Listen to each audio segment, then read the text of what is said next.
With Path of Exile's 323 expansion being moved back to December, we knew there were events coming in November, but we didn't know what GGG had in store for us. Until now, and oh boy is it exciting. So without further ado, let's jump into the trailer, then I'll give my thoughts and go over a full event schedule.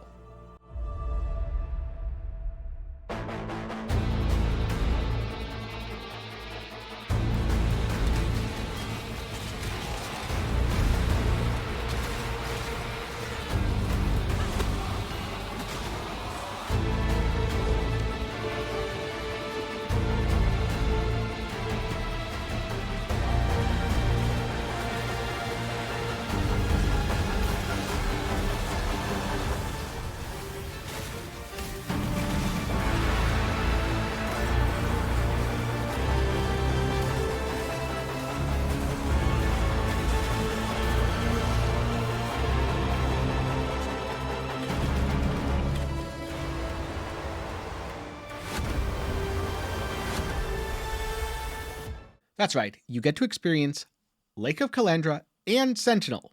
I'm sure very few people are cheering for Lake of Kalandra.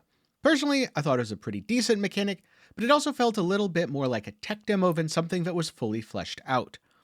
The terrain generation was really cool, but I'd rather something a bit more polished, like, say, Trial of the Ancestors, and I didn't think it had much staying power, so I wasn't too sad to see it go. On the other hand, in terms of Sentinel, a lot of people like the robots, or at the very least, they liked the loot generated by the robots. But what was really interesting and cool were recombinators. And yes, recombinators are coming back as a part of Blast from the Past. But even more interestingly, this isn't a Voided League event. So anything you farm in that week, you're going to be able to take to Standard, and then make all the mirror crafters on Standard very upset when you have better items than they do.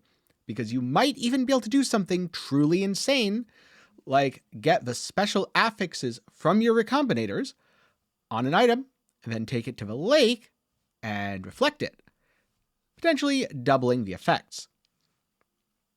Now, this is not confirmed, it's pure speculation, and for all we know, the modifiers that are unique to Sentinel may count as an influence for the purposes of reflection. This could be a no fun allowed, since it isn't a Voided League. But also, this could be in play, and if so, people are going to try to make some absolutely insane items, which is going to be really challenging given that the event's only available for 7 days. Next up, I wanted to talk about the events in a little bit more detail. But before I do, a quick reminder that if you're enjoying the video, or you want to know more about the events, possibly even some build recommendations, do be sure to get subscribed, leave a like while you're down there, and let me know in the comments which event you plan to play and what you want build recommendations for. For now, I'm going to go over the event schedule, prizes, and much more.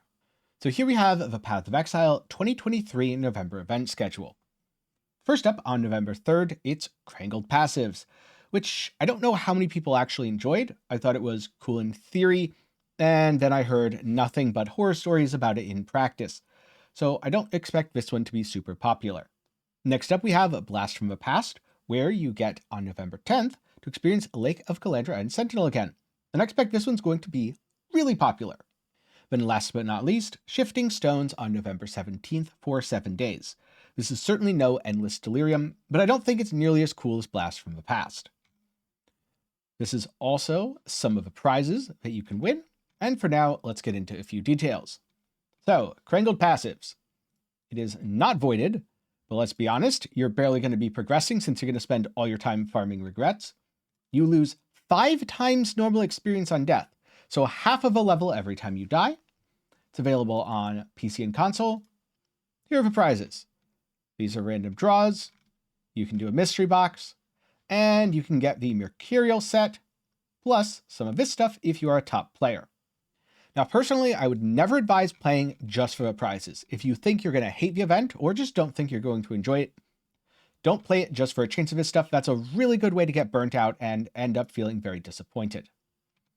Next up, we have Blast from the Past, where you get the Power of Sentinels and Lake of Kalandra. So almost every area has both active, which means it's going to feel a lot like a normal league, which is really cool. And GGG even makes a note. The event is not voided. Have fun crafting with recombinators. It's based on Standard, whereas the Krangled Passives was based off of Trial of the Ancestors. There we go. this is the only event we are actually going to be able to do ancestor content. Not voided. You lose 5 times experience. Here are some of the prizes. I mean, realistically, these aren't the prizes. The prizes are recombinators. But for anyone who doesn't care about recombinators and maybe does care about MTX, we've got some hats. Actually, I really like some of the portal effects here. The demonic set.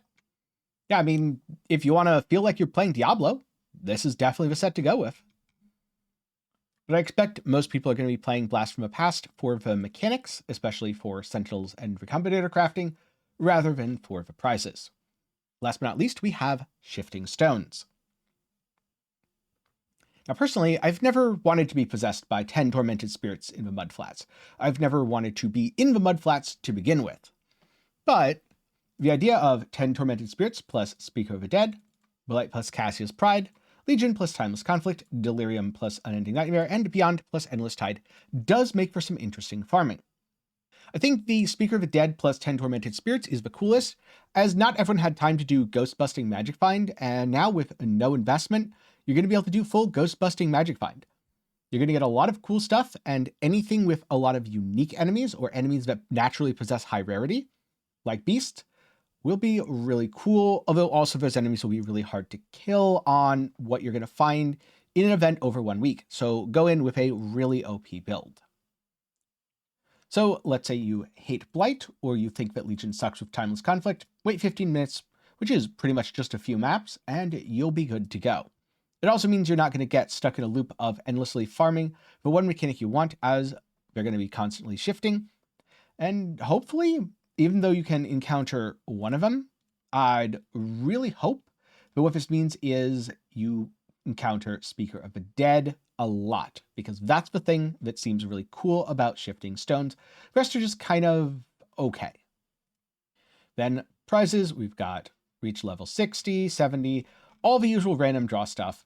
Again, I really don't advocate for playing the events for the prizes unless you really do plan to go for gold and try to win the event. Otherwise, it's just a fast way to be unhappy. But if you're going to play and have fun, and you're, say, level 69, nice, well, might as well get to 70 for the draw. Then here are some event FAQs. Will these events run on all platforms? Yes. Are there hardcore versions? No. Can you play your existing character? Nope, you need to make a new character for each event. How can I join an event? If a character select, there's going to be a little thing that becomes available where you can join the event. Can you make a private league? Nope, that makes sense. Can you change your ascendancy? Yes, which surprises me. Usually you are ascendancy locked in these events. It's really cool to be able to change it. If you delete your character, will you still get a prize? Nope, don't delete your character. This includes characters on hardcore when there are hardcore events. There aren't hardcore events this time around, which tells me that most of the time people don't play the hardcore events, so it's not really worth it. RIP to the 2 hardcore people that actually went out of their way to play the events.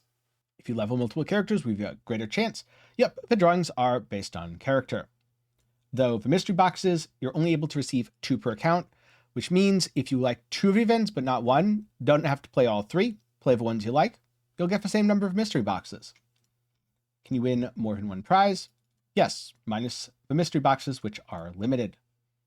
When will I receive my prize? The boxes are going to be rewarded automatically. Everything else will be awarded after the end of the event. You'll get a message of a website, of which I probably have too many, and check their Twitter that was weirdly renamed by a billionaire with nothing better to do. So yeah. Will you be able to access Trial of the Ancestors? Only for Krangled? What happens if you already have everything? Then you'll be given Apollyon mystery boxes. If you have all of that, I have no idea what's going to happen. It is a little bit neat that you get 2 for 1. Not saying you should go out and buy mystery boxes. I would not advocate you buy mystery boxes ever. But if you already did it, then it is kind of nice that you're being somewhat rewarded getting 2 boxes instead of 1. And are the randomly drawn things shared? Yes, they are shared across PC and console. So those are the FAQs and the events, along with just a couple of my thoughts. On the one hand, these events look really cool. And I'm always a fan of GGG going outside the box or trying to make something that's unusual and different, even if some of the unusual and different things end up being Krangled passives, which aren't particularly popular. I know last time they did, not all of the events were a hit, and I'm glad they're trying new stuff. Because, for example, that new stuff has led to Sentinel and Kalandra coming back, which is really fun and awesome. And on the one hand, it's genuinely cool, it's exciting, and I think a lot of people are going to be playing the event.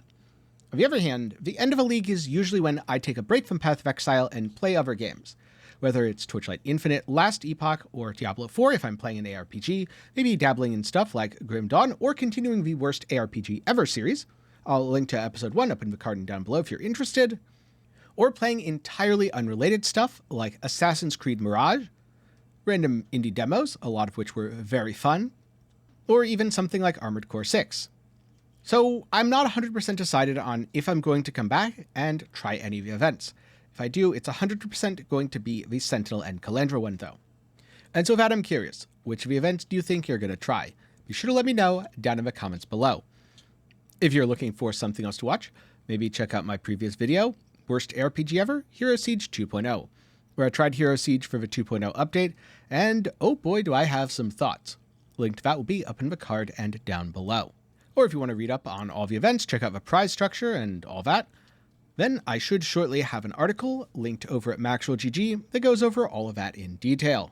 With that said, thanks for watching, and a special thanks to my patrons and channel members for continued support. For as low as $1 a month, you can help make videos just like this possible, and for $5 a month, you can see your name on screen just like these fine folks. When it comes to delays in games, I'm always a big advocate for release it when it's good and take all the time you need to get it done. So I'm perfectly happy that GGG delayed their league till early December, and I look forward to the results.